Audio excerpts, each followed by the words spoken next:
Okay, just wait a moment or so. Welcome to those of you who are joining. I see some people still connecting to audio. There's a couple more people coming in and then we'll get going.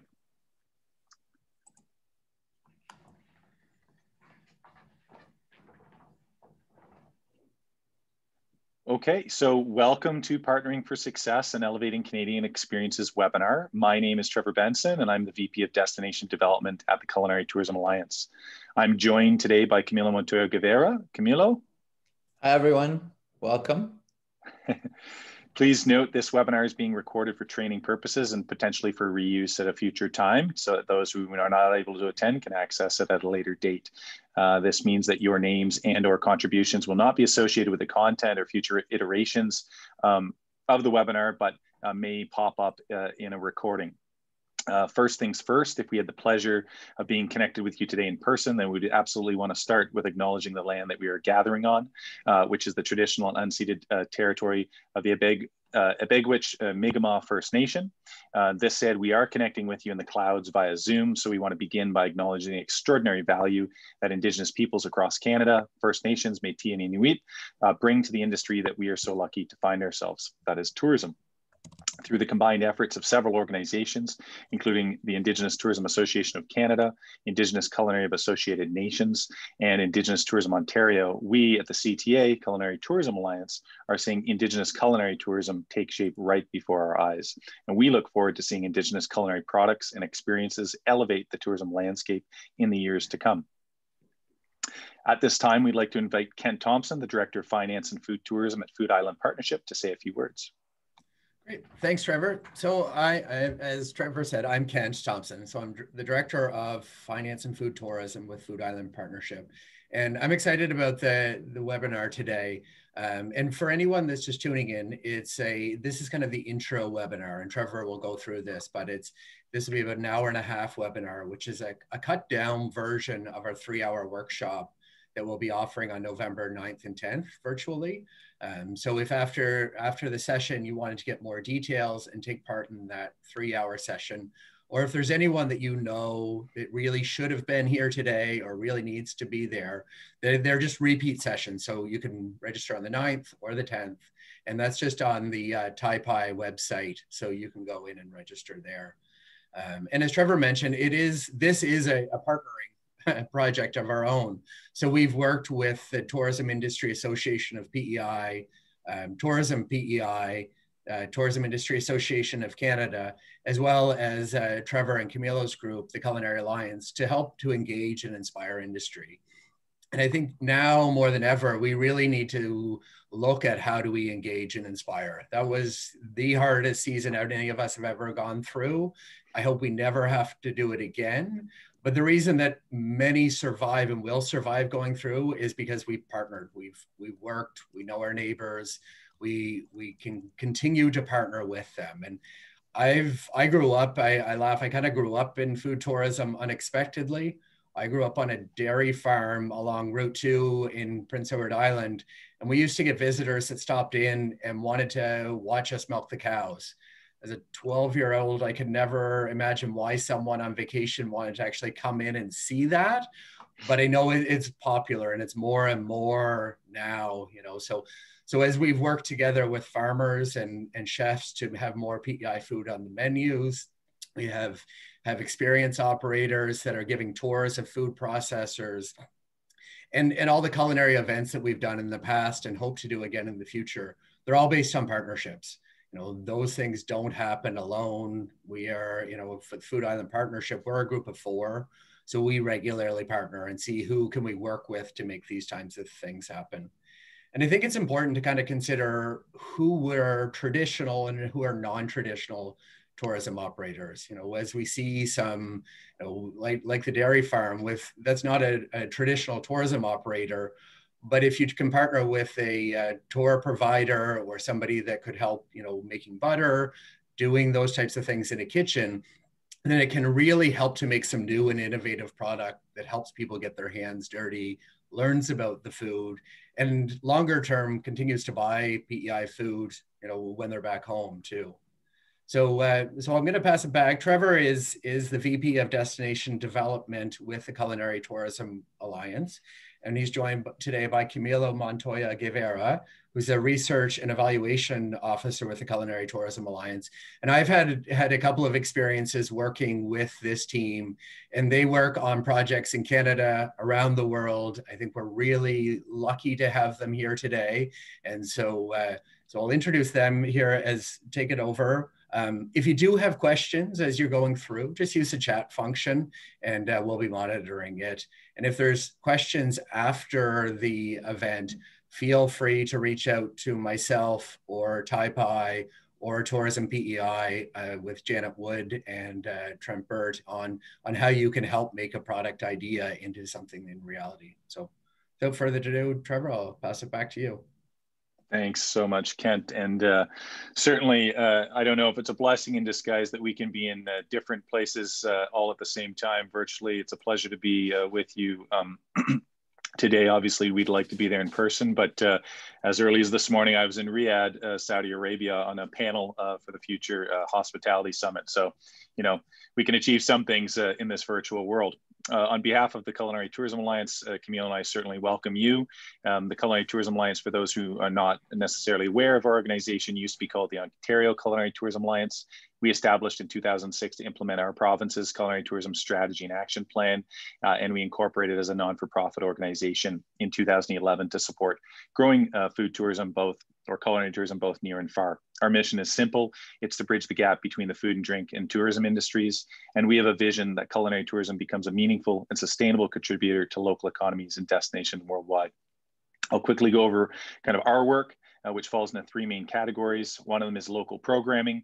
We create dynamic programs focused on people and places that make our province unique. One of them is the Great Taste of Ontario, which we just launched last Friday in support of the industry over the next recovery period, so the 2021 season. We also run a membership program where we celebrate Ontario regions and create meaningful content that encourages food-focused travel. We support local food purchasing. We developed a program in 2013-14 called Feast On to help facilitate this. It's essentially a certification program that recognizes those in the food service industry who are committed to sourcing and celebrating Ontario food and drink. We this year had to go virtual with our Terroir Symposium, which is an international hospitality symposium that we've been partnered on for the last 14 years and running for the last 3 years as the host. And finally, Camille and I come to you from our social enterprise consultancy. We believe that food tourism and food tourism development are both community experiences.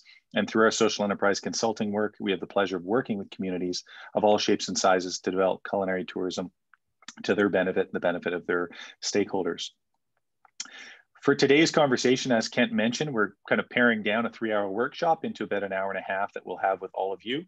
We're obviously in the welcoming introductions at the moment. We'll move into a bit of a primer on culinary tourism, so an intro, and then we'll get into the kind of thematic content being understanding partnerships.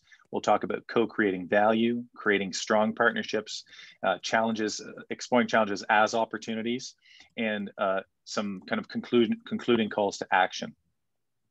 Upon completing this webinar, you should be able to confidently demonstrate a few outcomes. One of them is the ability to differentiate between culinary tourism and other forms of tourism.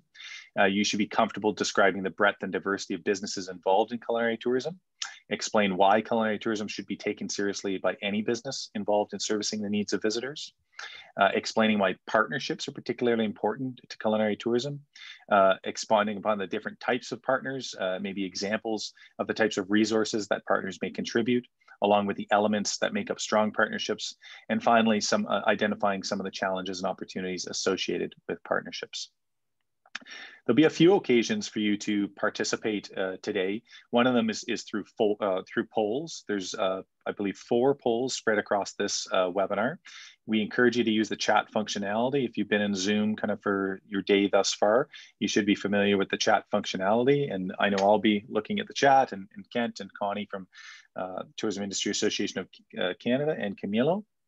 Certainly, we're always open to reactions. If you've got thumbs up or hand raises, we'll try to get to those as well. And then if you're interested in sharing your experience on any of your preferred social media or professional channels, we encourage you to use the Elevating Canada hashtag. So we'll get right into it with a first poll to see if you are comfortable with the functionality of Zoom. We're simply interested in which of the following industries you primarily operate within. Tourism industry, food and drink industry, both, other, not applicable.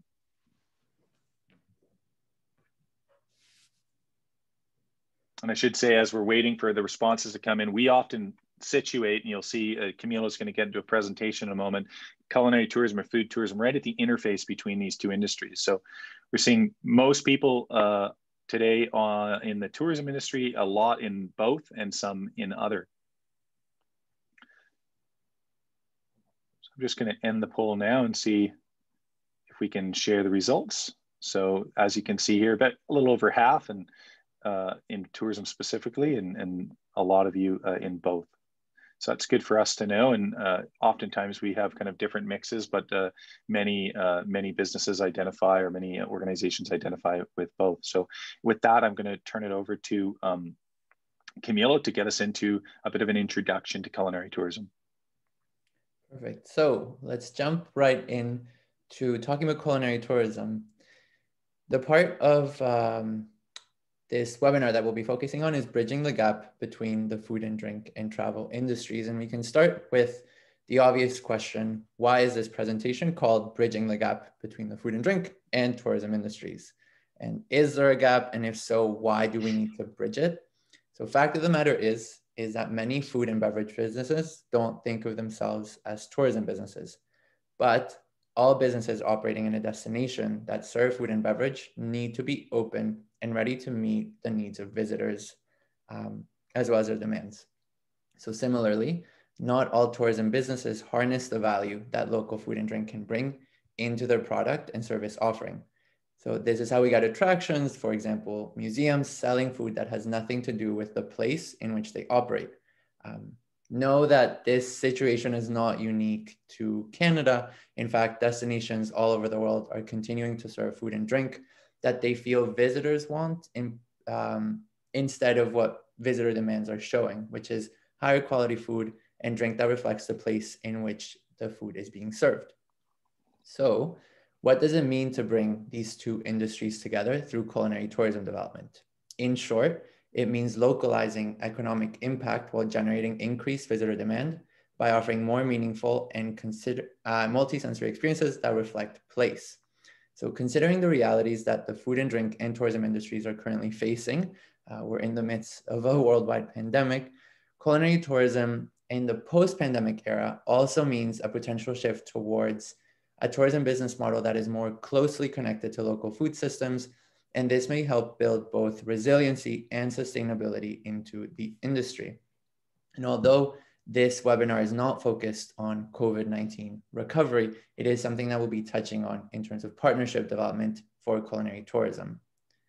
Now, we define culinary tourism as any tourism experience where a person interacts with food and drink that reflects the history, heritage, and culture of a place. So culinary tourism, food tourism, gastronomy tourism, these all mean the same, but some destinations prefer to use one over the other. For example, gastronomy tourism is more often used in Europe. And the important thing to remember is that culinary tourism is focused on the meaningful connection between food and place. So culinary tourism uncovers this intangible value for the visitor, and a visitor that is open to connecting with a place through its food. Culinary tourism is then a type of cultural tourism, and this falls under alternative tourism, which means not mass tourism. Now, the UNWTO, that's the United Nations World Tourism Organization, defines cultural tourism as a type of tourism activity in which visitors' essential motivation is to learn, discover, and experience, as well as consume the tangible and intangible cultural attractions, products in a tourism destination. These attractions, products relate to a set of distinctive material, intellectual, spiritual, and emotional features of a society that encompasses arts and architecture, historical and cultural heritage, culinary heritage, literature, music, creative industries, and the living cultures with their lifestyles, value system, beliefs, and traditions. So all in all, culinary tourism is connected to a range of different attributes, types of tourism. And we can see this if we think of the example of someone who goes bird watching in an eco-friendly coffee plantation. So that person we could term as an ecotourist. But when they learn about the technique of local coffee production, the local livelihoods, about how growing the crops under the forest canopy protects biodiversity, and then they have a taste of the coffee, this is also considered agritourism and culinary tourism and cultural tourism, potentially even rural tourism, depending on where this type of activity is happening. So there are countless number of activities and experiences that can be associated with culinary tourism. One example is going apple picking at a U-pick farm, or having a local and seasonal goods picnic at a remote location along the shore, or participating in a cheese-making webinar, or learning to tap maple syrup. The list really goes on. And why it's important to know that culinary tourism has a breadth and diversity of experiences associated with it. Well, because it shows that not all tourism experiences stand alone from food and beverage experiences. In fact, there can only be a lot of overlap, and this is important to keep in mind when we talk about the culinary tourist. For example, culinary tourism and rural tourism can be combined through activities such as touring a wine region in an RV, obviously with a designated driver. Culinary tourism and cultural tourism are also on display when a historical village is brought to life through a heritage cooking demonstration, or in this case, culinary tourism overlaps with outdoor tourism when a guided fishing trip ends with a shore lunch. There are some great examples of Canadian signature experiences that focus on food and drink. Here are some examples that we see, and among these, Prince Edward Island has 3 Canadian signature experiences focused on food and drink. They're focused on lobster fishing, culinary class focused on island flavors, and a clam digging adventure. So as we can see, the variety of experiences across the country is quite vast, just from this glimpse that we're getting on the screen. So we're gonna jump into our second poll. And here we want to inquire a little bit more about your work and your business. The question being, specifically, what kind of business do you run? And you can select all that apply.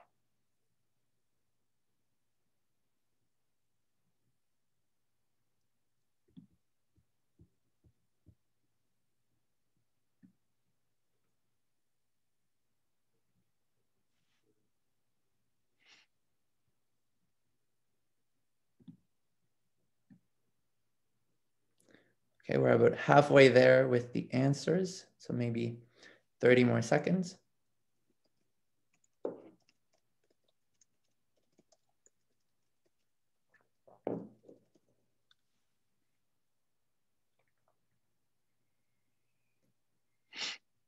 Just need a farmer's market. No one there. So I think we are 3/4 of the way there. So how about we end the poll and share the results? So the majority of you identified yourselves as operating an attraction with accommodation following close by, festival and events, restaurant, tour operator. We should say that this, of course, are only a number of businesses or types of businesses, and part of it has to do with limitations on number of options. Now, the reason we want to reflect on this is to get into a conversation around the culinary tourism value chain. Now, food and drink products and experiences can be used by a diverse number of tourism businesses to capitalize on the growing popularity of culinary tourism. The reason we use the language of value chain is because typically value chains are designed to increase the competitive advantage of a group of businesses through working in a collaboration to deliver combined value to a customer that is beyond their individual capacity to do so. So that way, operators can both depend on each other while focusing on what they do best, while benefiting from the increased efficiency and effectiveness that comes with working in a collaborative. Visitor experiences are then enriched with each layer of value they receive while exploring a destination. So this means that food tourism businesses can work together to deliver multi-sensory, high-quality experiences that exceed the expectations of visitors. And this dynamic of working together in partnership is really what we're going to focus on today. Now, we include a wide array of businesses that include a taste of place or culinary experience as part of their offer in the culinary tourism value chain. So these include accommodations, attractions, beverage producers, cooking schools, farmers markets, festivals and events, growers, producers and suppliers, food service operators, retailers, and tour operators.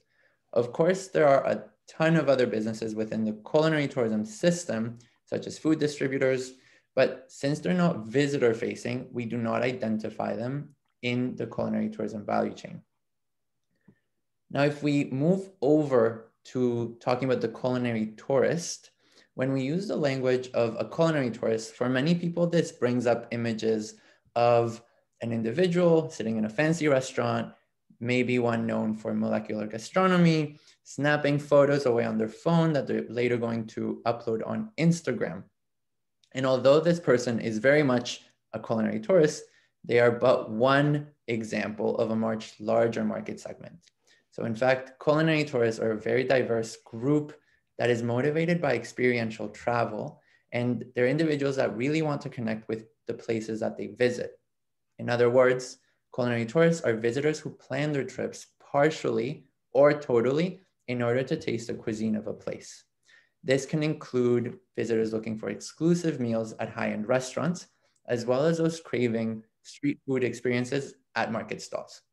Some culinary tourists are also agri-tourists looking to connect more specifically with where their food comes from. It's important to remember then that virtually everyone can be considered a culinary tourist, whether they use this language to describe themselves or not. We say this because food and drink, it can be a motivation for travel, but it's also something that's enjoyed in a more spontaneous ways or discovered as part of a trip. So for many culinary tourists who travel to a destination specifically to try a local dish or a local specialty, there are also as many who decide to take a detour on their way to a historic site to check out a local winery or a local food stand.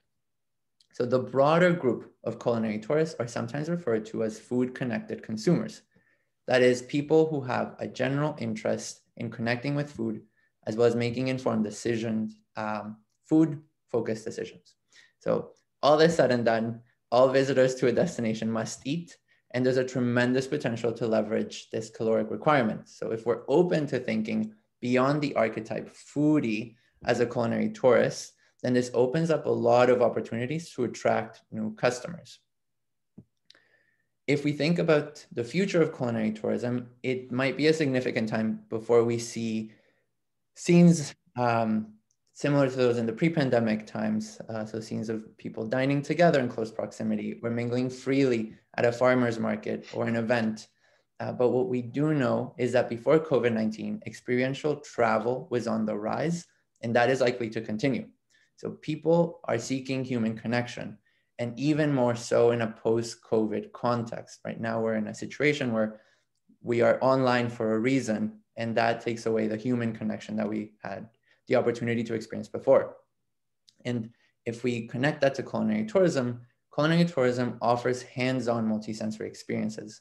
So visitors will increasingly want to know where their food comes from, and culinary tourism can also help visitors connect with the place in a more meaningful way. So we can think of culinary tourists as individuals who are especially eager for hands-on experiences that allow them to interact with the people and stories of the place they are visiting. For them, it's a way to get to know the place, the people, the histories better. Now, the future of culinary tourism will also follow trends, knowing that driving trips will be prioritized over flying for the next few months, years to come. More safety conscious decision making about where, when, why, and how people travel for pleasure is important. Businesses will need to communicate these decisions with visitors around how they are keeping them safe, and outdoor activities and those with fewer crowds will likely be favored. So there's an opportunity to target visitors that don't normally travel within Canada, but are now looking to travel closer to home. All these considerations and many more will be important to keep in mind when looking ahead to post-pandemic tourism experience and destination development. So with that, I'll pass it back to Trevor. And perhaps before, we've got a few minutes, we're making good time. So perhaps before we get into partnerships and within the context of culinary tourism, we can break to see if anybody has any questions, comments, or curiosities. Certainly don't hesitate to put those in the chat, and we're always happy to make this more conversational, especially when we're making good time. I noticed someone mentioned in the chat, I think it was Kelly, that the farmers market is coming in 2021. So that's really nice to hear. Yeah, I think it was Kelly. So if anybody else has any questions about what was just covered, please don't hesitate to put them in the chat. And don't worry, we're not going to just wait for questions. We'll keep going. So feel free to add them throughout the next little while, hour or so. So in the next section or next little bit of time, we're going to look at the makeup of partnerships, as well as the breadth and diversity of partnerships within the culinary tourism value chain, because we want to understand what possible partnerships may look like for you. Before we do that, just to keep you all awake, we're going to have a couple more spot polls because we really want to know what your experience is like with partnerships. And the first question is whether or not you're currently involved or have an active partnership that involves food and drink.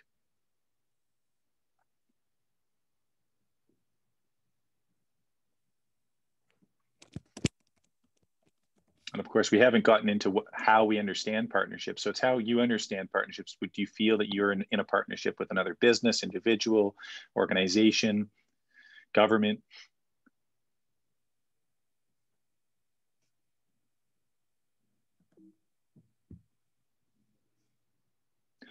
Okay, so far, so good. It looks like the majority of you, around 82%, would self-identify as being involved in a partnership, which is really great to hear. And then the follow-up to that is, why do you feel that a partnership is important, or why is it important to develop partnerships?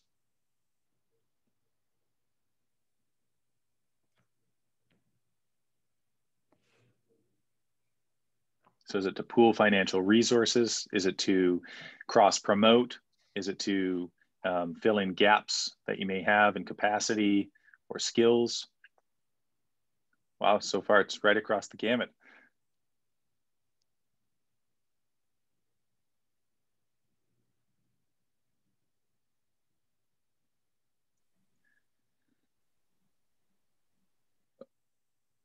Okay.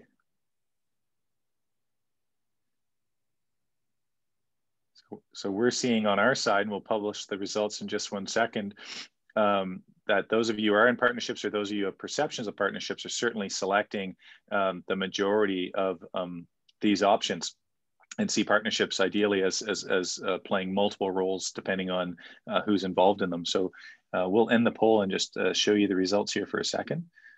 So as you can see, developing innovative offerings, so maybe on the more creative front around products and experiences, cross-promotion being a big one. I know our organization is big on cross-promotional partnerships. Filling in gaps is interesting, and sharing knowledge and expertise. So just from your immediate reactions, perceptions, I think we're heading in the right direction around kind of the makeup of partnerships and really what a partnership is. And that's the obvious question that we'd like to turn to now is what is a partnership?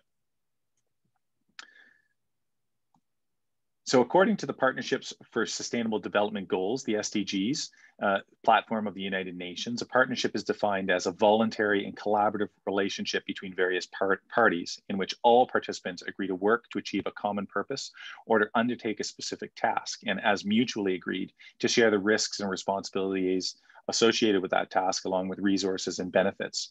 So the key to partnerships is that all partners benefit from joining the resource and objectives together. So they're creating synergies, whether or not it's 2 or more partners, businesses, organizations, or other. And the result can lead to the creation of new products and services within the tourism context, and include creating higher levels of efficiency or economies of scale oftentimes.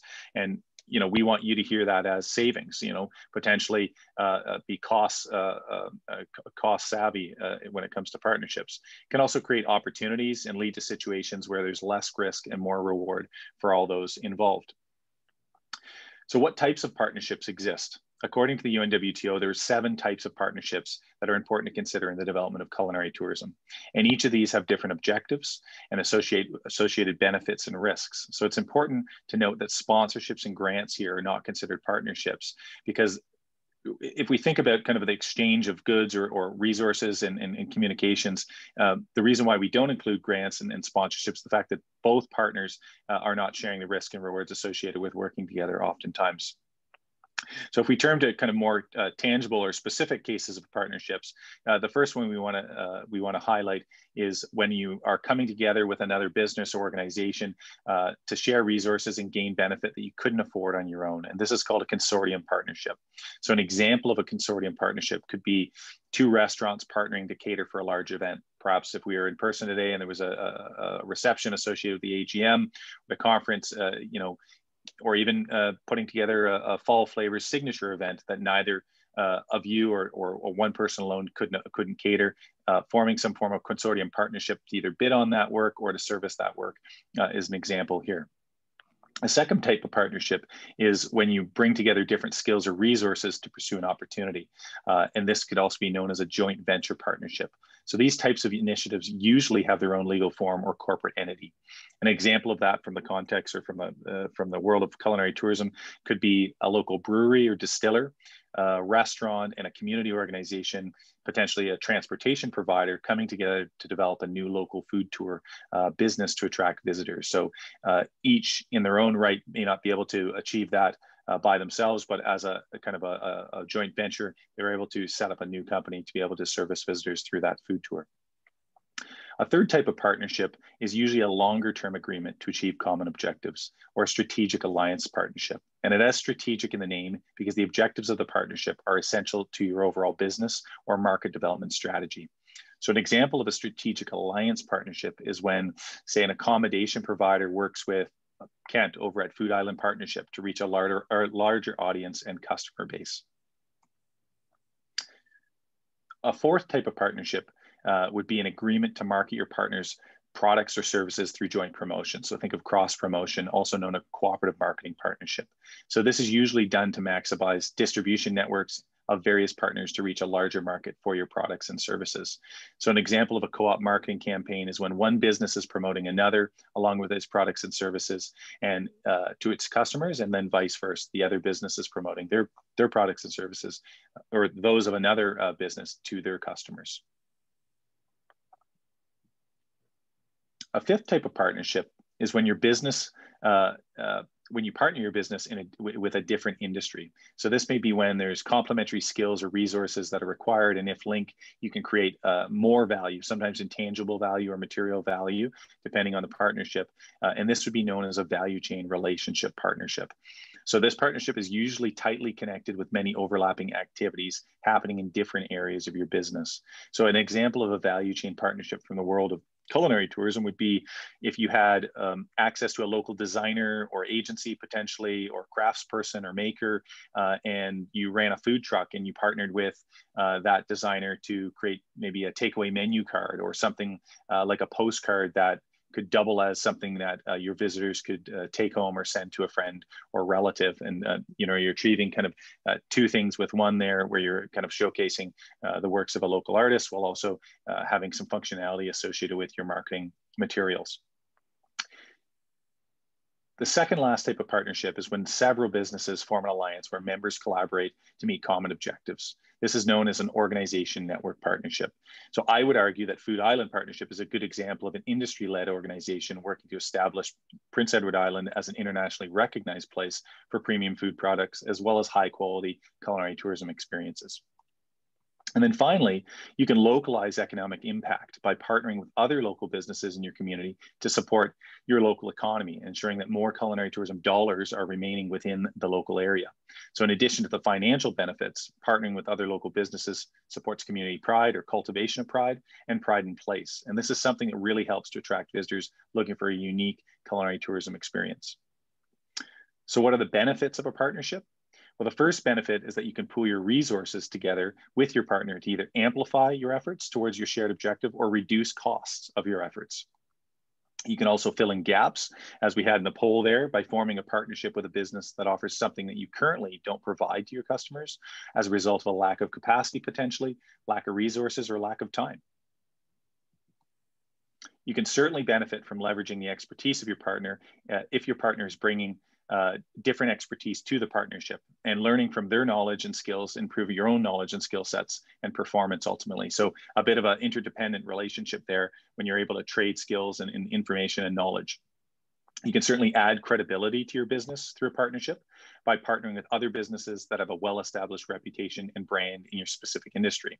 So if you think about those of you who are interested in getting involved with culinary tourism or potentially in a startup scenario, partnering with a business that has a bit more brand equity, and you're able to kind of add value to their business, and they're able to kind of amplify what you're doing and kind of the value that you bring to the market through the partnership. You can benefit from increasing your awareness of your business generally through such things as collaborative marketing campaigns and brand awareness, as I mentioned in the case of cross-promotional partnerships. And then you can promote and facilitate creativity and innovation in your business. And this is a big one when it comes to kind of thinking about the future.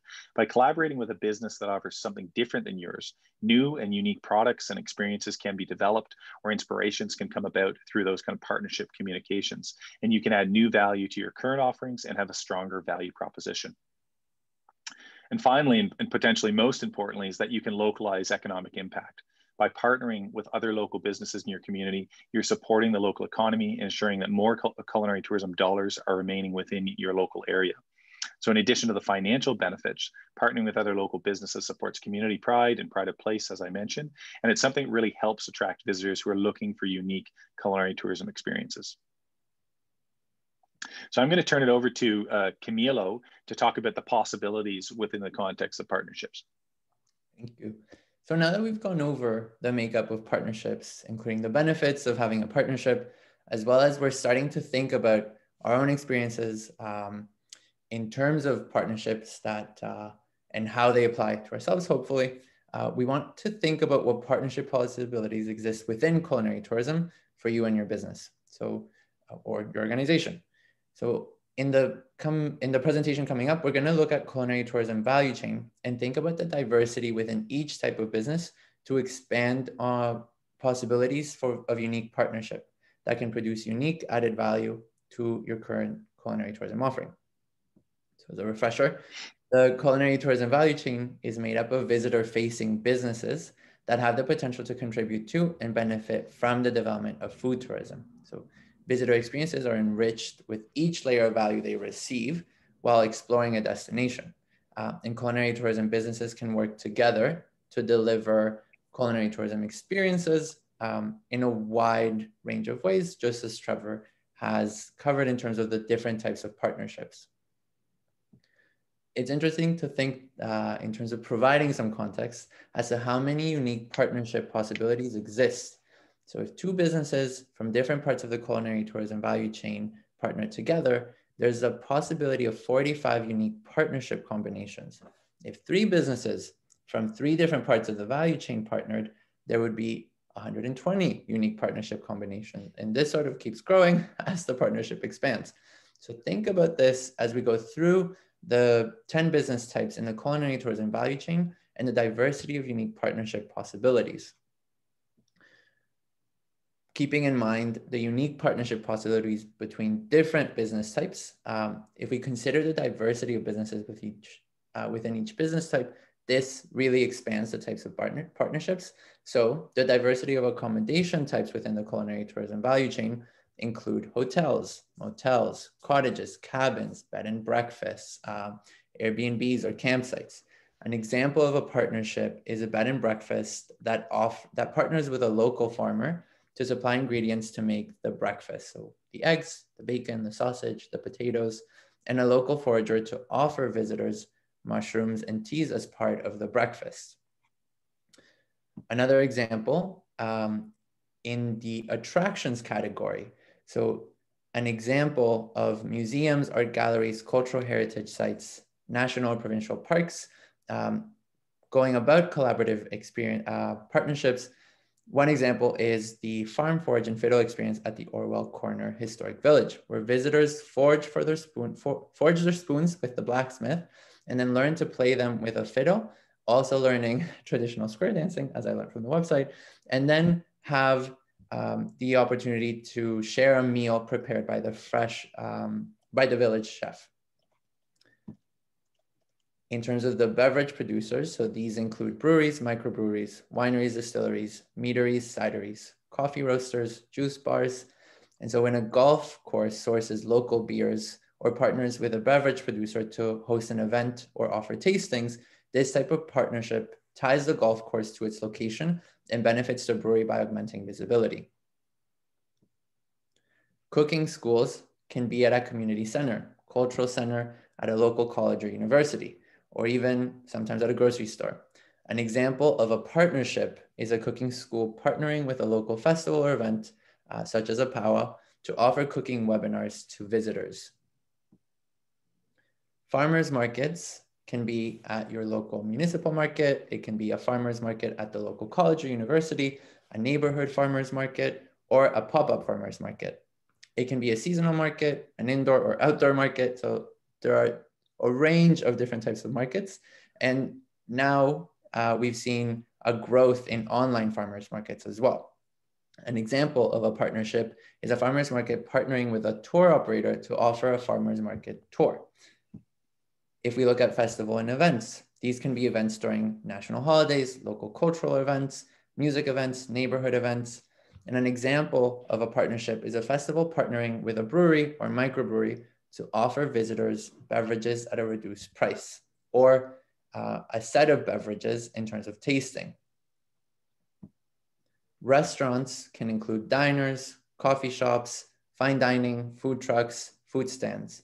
An example of a partnership is a restaurant partnering with a tour operator to offer a food tasting experience as part of a food tour. And this also connects that restaurant to its neighbors in terms of being different stops along that food tour.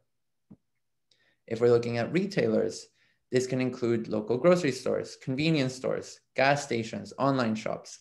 And an example of a partnership involving a grocery store is when a grocery store partners with a cheese factory, for example, to offer customers a sampling experience. So maybe a cheese sampling counter.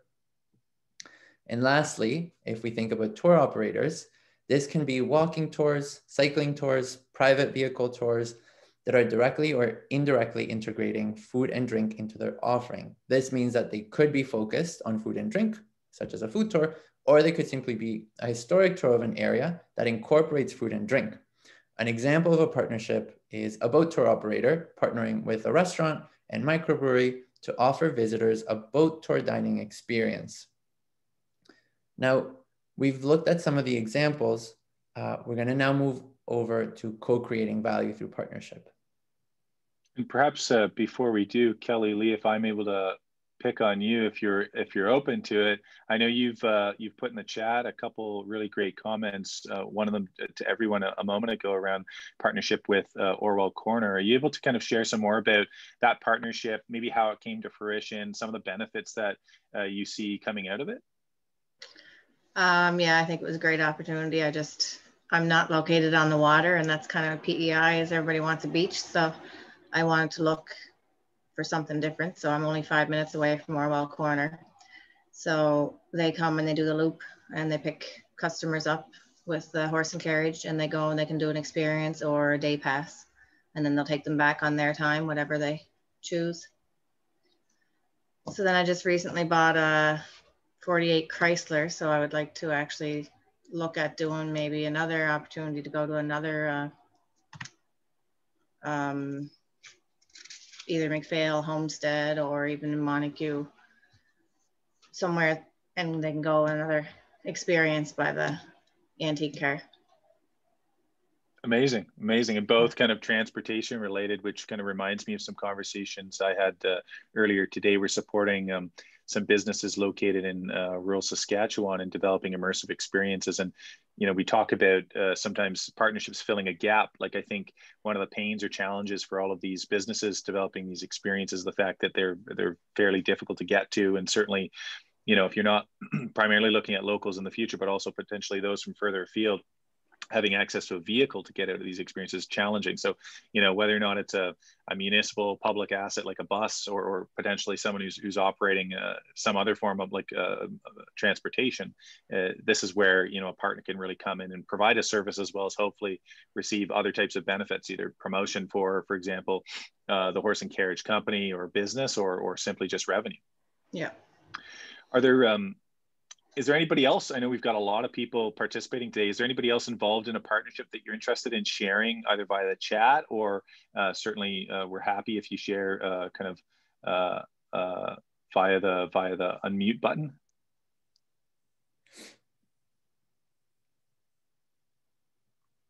Alternatively, if there's anybody with questions or comments that they'd like to make based on what's been shared thus far.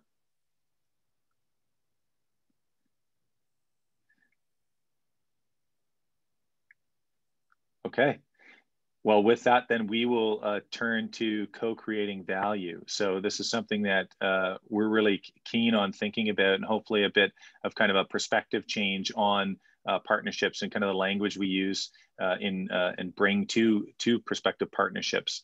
Now that we're all familiar with the makeup of partnerships and kind of different examples, or the breadth of the types of partnerships that lend themselves well to culinary tourism and those businesses within the value chain, we want you to think about the ways in which you and your business can co-create value through multiple and unique partnerships that are available. So to do this, we need to first understand what different forms of capital can each of you bring to a partnership, and what possible forms of capital you may be missing. So, you know, it's a bit of a theoretical kind of perspective, but we're going to bring some examples in as we're having this conversation. So in 2009, the 8 forms of capital was developed to better understand and identify the multiple flows of resources in the world. This framework or way of thinking provides a clear understanding in the way the global web of interactions and transactions takes place. At its core, put very simply, it's an economic model that recognizes that there are many forms of capital besides just money or financial capital, and that financial capital can only grow at the expense of other forms of capital. For example, the loss of natural resources for economic purposes. While I go through the 8 forms of capital, I'm going to use the example of me, for example, setting up a restaurant, but I want you to think about different forms of capital for you and your business or organization, and ones you may be able to bring or offer in terms of a partnership, and what forms of capital potential partners could provide to you. So the first type of capital would be called social capital. This can be understood as influence or connections or relationships. It is complex, or it is a complex web of social indebtedness. An example of a partnership around social capital can be me needing to get into the restaurant business, but I don't have any connections or don't know the industry that well. So I need to find someone who is well connected in the community and has key contacts that they may be able to get me into the business. So I may be able to provide them with something in exchange for some really important meetings or conversations with all different types of people who value the restaurant industry and may be able to invest in my business, etc. A second form of capital is material capital. So this would be capital that's understood as raw materials, products, structures, technology. It's virtually all non-living physical objects. An example of a partnership within the context of my kind of restaurant would be me needing to get something like a tent or tables for my restaurant to do a pop-up or participate in a non-brick and mortar way, say in a food festival. And I partner with someone that has these materials, and maybe we do a bit of a profit sharing or that kind of thing in order to allow me to participate and them benefit from contributing their material capital. A third type of capital is the obvious one, which is financial. Of course, money or currency can facilitate the exchange of goods and services. And a common example of a partnership formed around financial capital is me just needing money to be able to fund my business, potentially even a renovation or some type of improvement. And I'm partnering with someone who can offer me a loan or can invest in my restaurant. One that's often kind of left off conversations is the value and the importance of living capital. So this could be understood as soil, water, animals, plants, human health, or the health of other organisms. Essentially, it's all living things in which humans are part of and have in our ecosystem. An example of a partnership that kind of focuses on living capital would be my restaurant wanting to offer culinary experiences in a park where there's tons of living capital, where there's trees, animals, all different types of things. And I need to find someone who can provide this space as well as ensure that the environment is healthy and taken care of. There's no point in, you know, bringing my visitors or kind of activating experiences or locating any of my business products or experiences within a natural environment if that's not a sustainable kind of exercise. An important one, and potentially one that's taking place more virtually these days, is intellectual capital. This could be understood as ideas, concepts, or knowledge that we have from learning at school, college, or university, or maybe through professional training. Intellectual property is held primarily in the human mind and is highly valued in our society. An example of a partnership around intellectual property in my restaurant, per se, would be me wanting to know how to set up, say, an outdoor experience. And I'm so used to working within my restaurant. So I find someone who's got the intellectual knowledge and the ability to support me in developing this concept. So maybe turn to someone who's done these a lot before and is able to provide kind of the know-how, if you will, for me to activate in an outside experience. Another example would be experiential capital, and these oftentimes dovetail. So this could be embodied as know-hows or simply personal experience that can be supported as an action. An example of a partnership around experiential capital could be me needing to find someone who knows how to cook and prepare food for my outdoor culinary experience that I just mentioned, as well as how to serve customers. Maybe I simply have a great idea and I want to set up a restaurant, but I'm not the cook. I'm not, you know, front of house. It's just, you know, something that I fell into or had an interest in. So I need to find individuals who have the experience cooking, preparing, serving, and entertaining guests. The second last form of capital would be spiritual capital. So this could be understood as faith, karma, presence, prayer, and it would be defined as an internal connection or awareness of a greater whole. And this can often be intertwined with such things as cultural capital or within a cultural context. So an example of a partnership around spiritual capital can be me wanting to serve various kinds of food in my outdoor culinary experience that I've been using or that my restaurant's creating as a pop-up. But I want to ensure that the animals I serve or that I'm making use of as part of my statement have been hunted or fished or harvested in a way that makes use of appropriate protocols that respect the life of that animal. So I may want to connect with someone who's able to educate me and help me understand and ensure that what I serve is acceptable. And finally, the last type of capital is something that's really specific to culinary tourism, because we oftentimes, and I should say all the time, see food as a conduit to culture, is cultural capital. So this could be understood as stories, myths, songs, or art. And these are shared internal and external experiences of a group of people and its product in a complex intercapital exchange, if you will, in a community, village, city, region, or nation. So the connection between culture and place. And an example of a partnership around cultural capital could be me wanting to take my restaurant and this pop-up that I've been kind of using as an example and have some added value that's outside of the food space brought to the experience. And something like artwork on the table could be a good example of that, something that reflects the local community or potentially the food that I'm serving, as well as creating an opportunity to share with my customers the stories behind the food that we're eating. Maybe a really interesting art piece or some other form of expression can really connect the food to place and really show off the foodways. And something like local myths or stories around tradition really do a great way, are a great way to do that.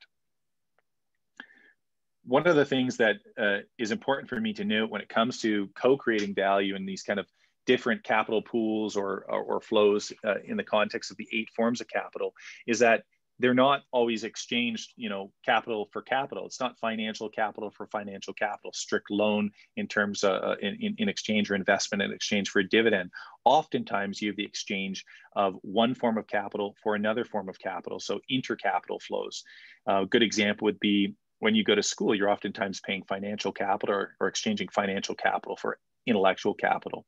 So it's really important that we kind of understand our pool of capital as an individual and as a business or an organization as having tremendous value and certain kind of resources to exchange in relationship to other partners, and vice versa, having other partners be perceived as having tremendous value beyond the traditional forms of capital. So today we really want you to take away the fact that regardless of kind of where you're at with your business or where you sit within your organization, there's this amazing pool of capital that if you're willing to kind of tap into it within the context of partnership, you'll have so much more to trade, so many more resources kind of to bring to the table and to conversations around partnering for success. Creating strong partnerships is kind of what this is all about. And, you know, you may have different forms of capital, but it's so important to be able to mobilize these forms of capital and actually work towards creating strong partnerships. So I'm going to pass the ball back over to you, Camilo, to talk about creating strong partnerships. Thank you, Trevor. And just before we get into this part of the webinar, I want to build up on a point that Trevor just shared, which is recognizing the different types of capital that we each have, not just as individuals, but also organizations. And through that process of mapping types of capital out and recognizing the different ways in which, or the different types of resources that you yourself have and that you may need from others, that also expands the types of partnership opportunities that are available. So it kind of pushes to think outside of just the box of, let's say, financial capital, but a partnership focused on exchanging cultural capital for material capital is something that only comes when you think about it and take the time to map out the types of capital. So with that in mind, we're going to move into a discussion around creating strong partnerships. We'll focus this on the elements of strong partnerships. And now that we've thought about what elements we understand as a strong partnership to have, we're going to look at some common elements found in strong partnerships. So we've talked about the types of partnerships, some of the benefits that they bring about, as well as the resources or capital exchanged. Now, a partnership, if we refresh from the beginning of our webinar, we can remember that a partnership is a voluntary and collaborative relationship between various parties, in which all of these parties or participants agree to work together to achieve a common purpose or undertake a specific task, and as mutually agreed to share risks and responsibilities, resources, and benefits. So with that definition in mind, if we look at the elements of strong partnerships, we can look at the first element in a strong partnership as being having clear goals and objectives. This would include identifying the roles and responsibilities for each partner, as well as the activities each partner will agree to do to reach the goals and objectives. It's important to note that these responsibilities and activities can change and will probably change throughout the partnership as a result of market changes or environmental changes. So it's really important to clearly define these responsibilities at the start of the partnership agreement through a written and agreed upon contract, a memorandum of understanding, or a friendship accord. These are just some examples of ways in which responsibilities, activities, or roles can be mutually agreed upon and written down in a way that gives you the resource to refer back to. A second element is having open and frequent communication between the partners, building on clearly set goals and objectives, as well as clear roles and responsibilities. So it's important to continue that dialogue between you and your partner or partners, depending on the type of partnership, by asking for input and insight on decisions concerning the partnership. So by having open communication, innovative ideas, as well as concerns can be shared and discussed in a constructive manner. It's important to consider the timing and efficiency of communications, as well as the amount of information that a partner can absorb at a time. A fine example of this is when communicating with a partner whose first language is not the same as yours. So interactions could be misinterpreted, misunderstood. So as part of having open communications and setting clear goals and objectives also comes determining the best way to communicate with a partner and frequency of communication. A third element for a strong partnership is building capacity through continuous learning. Partnerships can become a space where strengths and weaknesses of each partner can be observed and identified and in many ways addressed.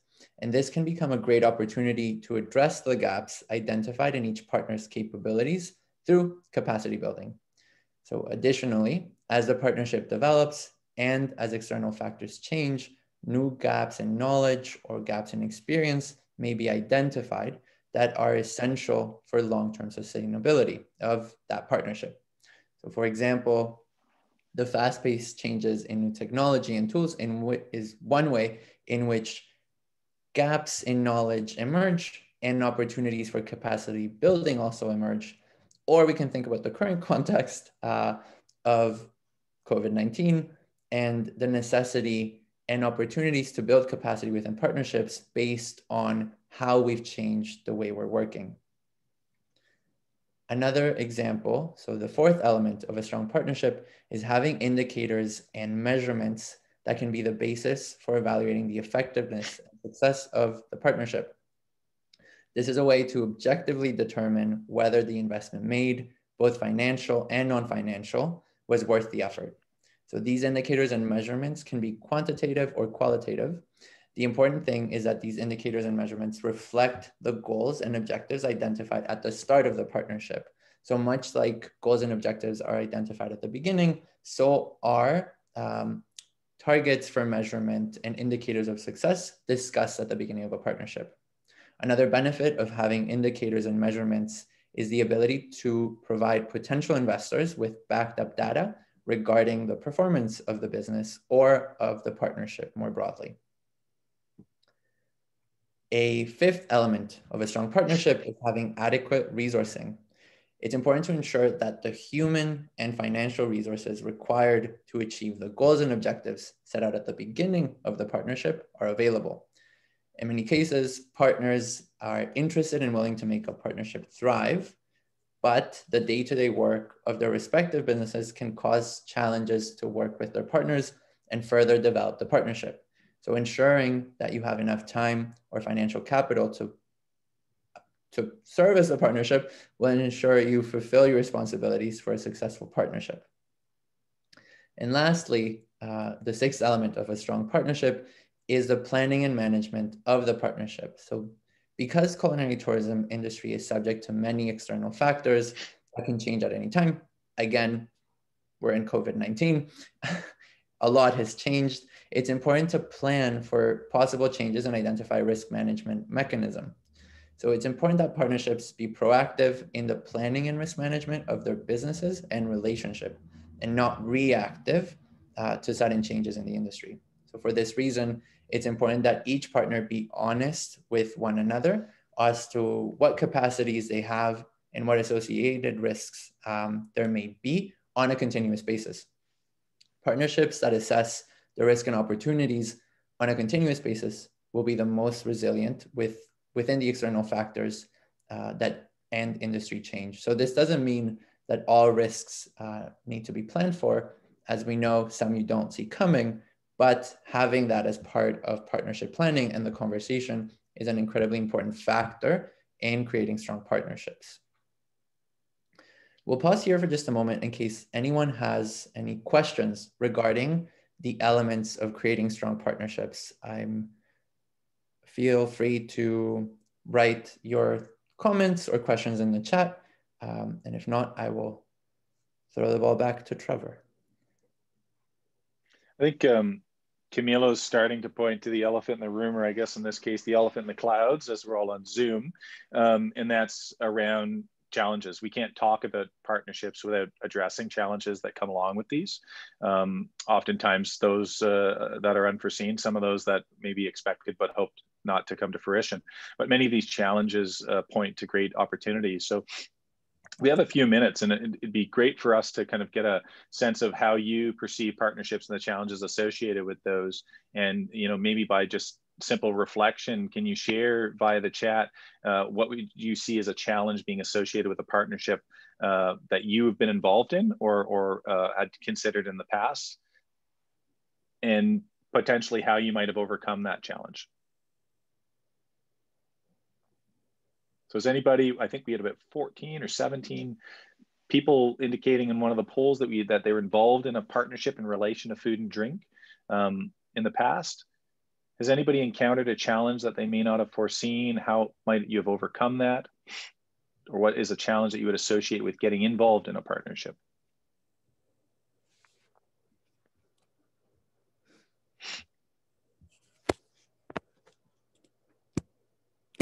Has everybody's experience of partnerships just been perfect? Have you been able to kind of move through the emotions and just simply receive the benefits, or have some of the risks and kind of obstacles associated with partnering been so much so that you've had to kind of accept the fact that it's not the right fit?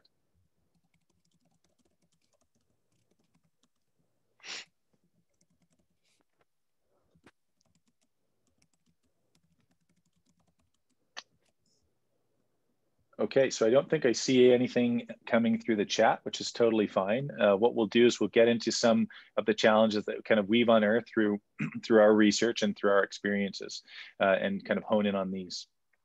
The first big challenge faced in forming partnerships is a fairly obvious one, is building trust between you and your partner.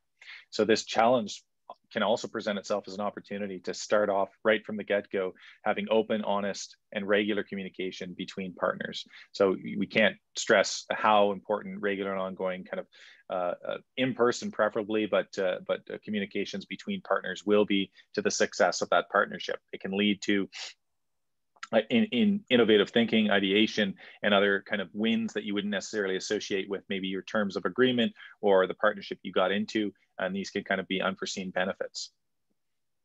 Another common challenge is reliability on your partner generally, to do what was agreed upon as part of the partnership. Sometimes, oftentimes, partnerships don't have agreements that kind of structure them or point to kind of terms of reference. They're not as formal as we may be alluding to or talking about today. And as a result, you may kind of run into the risk of maybe lack of reliability on your partner or lack of reciprocity. So a great way to mitigate this is to be just realistic about the expectations that you have on your partner and your partner has on you, and ensure that the actions that are expected from you and your partner are realistic, given the resources that you guys are kind of partnering on, or have you allocated this partnership, the types of capital that you're going to be contributing. And, you know, seeing this kind of risk or challenge as an opportunity to not only be a reliable partner and kind of practice what you're looking for, but also it can help you build upon your credibility as a good partner and help to generate trust with potentially new partners or other partners. And just before we move on to the next common challenge, I think this is a good point to bring up what Annie has commented, which is that oftentimes a challenge in partnerships is a perception that you have to give something up. For example, discounting. So thank you for sharing that, Annie, or Anne, sorry, I read it.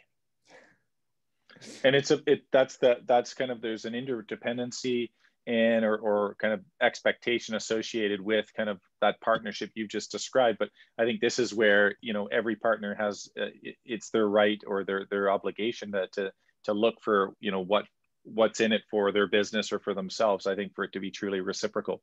Otherwise, it may lead to that lack of either reliability or that lack of kind of interdependence. So part of helping with this and a challenge that oftentimes partners face or businesses getting involved with partnerships, even if it's with government organizations, is around being flexible. So it's important to build flexibility into your partnership to be able to address external challenges like the ones that we've all been facing for the last 7 or 8 months and will be for the next year or so. Because, you know, oftentimes there's going to be external forces and factors that have an impact on your business. You may not be able to kind of fulfill the goals and objectives that you had as part of the partnership. So there needs to be enough flexibility, you know, worked within the partnership to be able to accommodate these. And one way to overcome this challenge is to discuss at the beginning of the partnership these kind of risk scenarios or challenges that could be foreseen. So it presents a real opportunity here, if we're looking at the challenges more kind of reframing as an opportunity to review and adjust actions in conversation with your partner over time and as needed. One of the huge benefits with partnering is also potentially a challenge, and that's how to stimulate innovation and creativity. It's important that your partnership is open to taking some risk and trying newer innovative tools or approaches to doing business or collaborating to create value, co-create value for your visitors. And this is key to growing both your business and fostering the partnership at large. So you need to provide yourself with the opportunity to introduce new partners to the partnership, sometimes two businesses or another business, an organization or community initiative will only be able to go so far with a partnership. And you need to be open to kind of accepting others into those partnerships, adding new products, adding new services to your offering, and or expanding into new markets. And oftentimes you just, it's breaking out of that kind of initial relationship that you might have with a single partner. Put differently, what you can do is identify gaps in your partnership with another business organization and see these or identify these as opportunities to develop new and creative or innovative solutions to these gaps. And then the final challenge we really picked up on and wanted to share with you today is around having open communications. It can't be stressed enough. It's ensuring that open communication exists. As we mentioned previously, open and honest communication is absolutely vital and key to any partnership. So this means obviously the reverse holds true, that a lack of communication can be detrimental to your partnership's success. Partnerships pave the way for building trust, reliability, flexibility, and stimulating innovation and creativity, as mentioned, between businesses and organizations trying to achieve synergy or create synergy, trying to achieve something that's bigger than themselves. And this requires excellent communication. So the opportunity presents itself in this challenge is to ensure that communication is kind of the modus operandi, the start and the finish of every partnership conversation. I'm just seeing some chats here coming through, Camilo. Oh, okay, no questions or comments, but I will break for a second if any of you had an opportunity, just in when we were sharing, to kind of reflect on your own partnership experiences, and are there any challenges that kind of we haven't pointed to here that you've kind of realized and overcome through some of your work?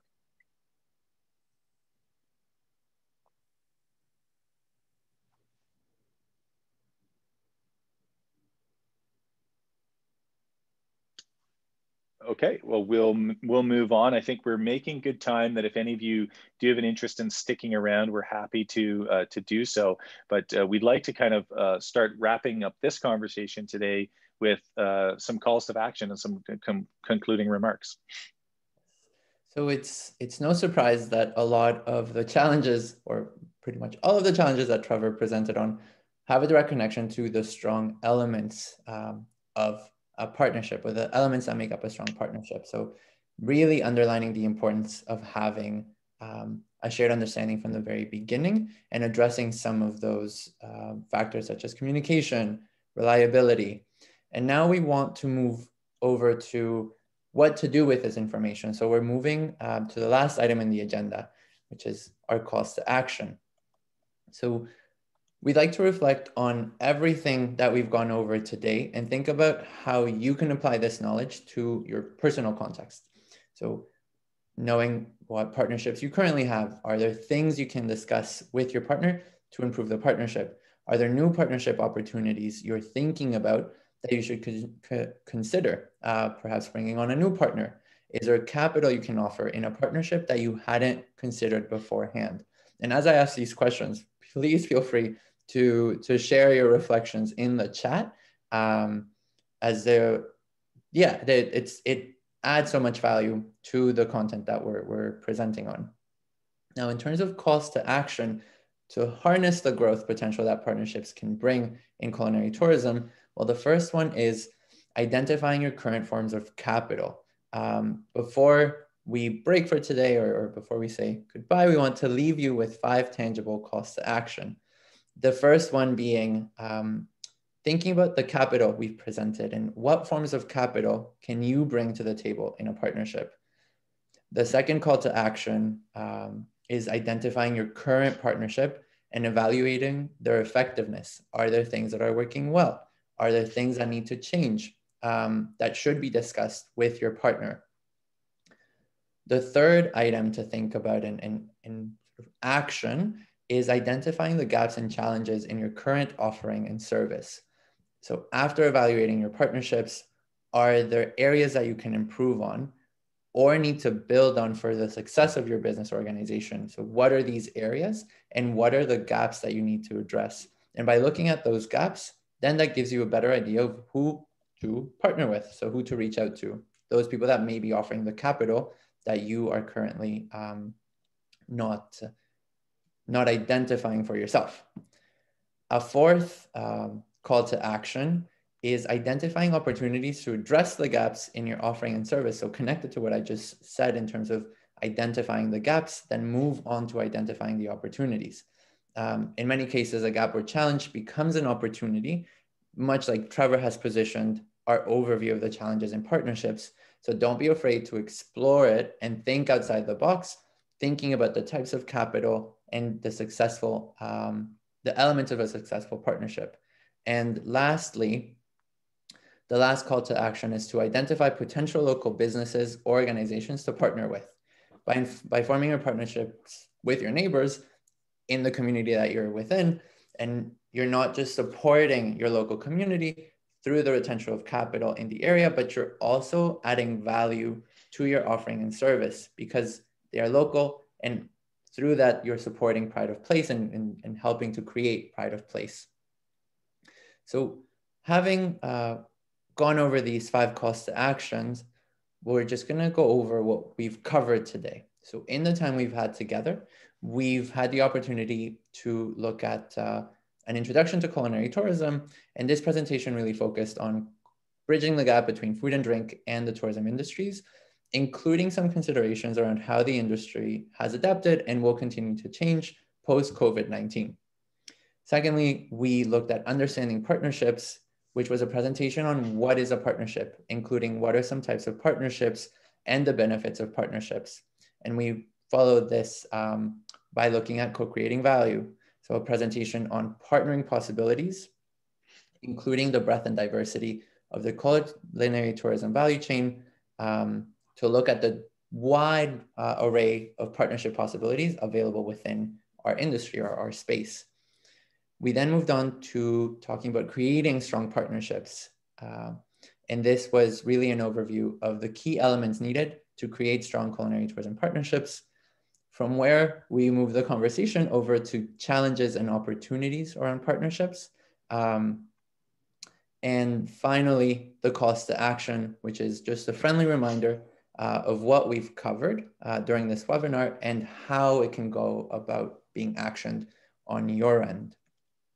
Now, as part of our time together, now that you've completed the Partnering for Success webinar, you should be able to confidently differentiate between culinary tourism and other forms of tourism with reference to examples of culinary tourism experiences, describe the breadth and diversity of businesses involved in culinary tourism through the deconstructing of the culinary tourism value chain, as well as explain why culinary tourism should be taken seriously by any business involved in servicing the needs of visitors.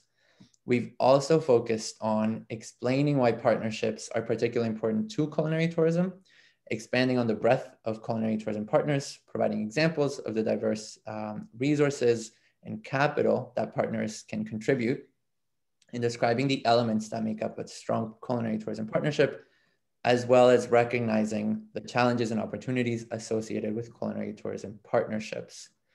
So on behalf of our organization, the Culinary Tourism Alliance, as well as the Tourism Industry Association of Canada, we'd like to thank you for the opportunity to share with you today. And if you have any questions or would like to stay connected, we have some time, so we're happy to stick around, and don't hesitate to visit our website as well at culinarytourismalliance.com. So here's to auspicious beginnings and new partnerships as we move forward into the winter, but towards the end of the year and a new year to come as well. So thank you. Well, thank you so much, Camilo and Trevor. That was very educational, quick, in-depth, but gave us some good detail on where to go. And I see Connie has just posted the link to register for the workshop. So if you'd like to register, or you have people you know should be registering, potential partners, you may want to send them that. I noticed and just asked if the slides would be available. Trevor, will they be available? I was just going to comment to Anne. So thanks for the question. As part of the workshop, we have a key takeaways document that's a follow-up to that. So if you're going to be joining the workshop, you'll be receiving that. I'm sure that we can provide that to anybody on this call as well. It's kind of an itemized version of this content. And then I'll also say that there are legacy materials associated with this program, and they'll all live on the elevatingcanadianexperiences.ca website towards the end of the first quarter next year, along with 4 other themes that make up the culinary tourism program. Great. All right. Well, a huge thanks from PEI, and look forward to the workshops on November 9th and 10th and learning more. So thank you, everyone.